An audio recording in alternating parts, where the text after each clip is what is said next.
Mina olingi 2003. aasta veebruaris selle Valgamaa erametsaühingu sünni juures. Ma olen ju eluaeg olnud metsandusega seotud, 50 aastat sai sel aastal.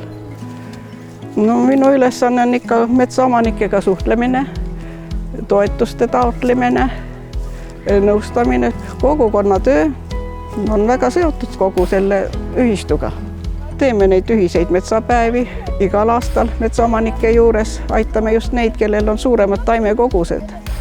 Et väiksemate taimekogustega saavad metsaomanikud ise hakkama, aga nad on väga tänulikud, kui me appi neile tuleme.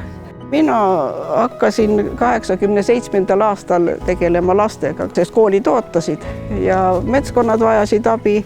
Ja reformi järgselt, siis kui hakkasid juba maad metsaomanike kätte minema, siis hakkasime metsaomanikke aitama ikka selle laste abiga edasi siiamaani.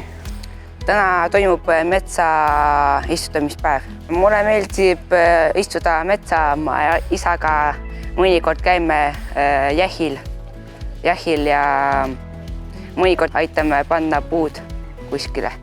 Meeldib sellepärast, et hea õhk on, kaaslastega, sõpradega saab koostööd teha. Nad tahavad väga metsapäevadele tulla. No üks põhjus on see ka, et koolist ära saaks. Koolipingi tagant siia. Ja siin nad saavad töövõtteid. Mõned näevad võib-olla esimest korda isegi lapidad veel, ei oska sellega midagi teha, rääkimata veel istutamisest, aga siin nad näevad ju algusest saadik, kuidas see mets kasvama hakkab, kuidas istutamine käib, millised need taimed on. Neil on väga palju küsimusi ja see kevadine mets, see on juba teine asi, kus nad saavad vahepeal siin ringi joosta ja oma piknikke pidada ja üldse koos olla.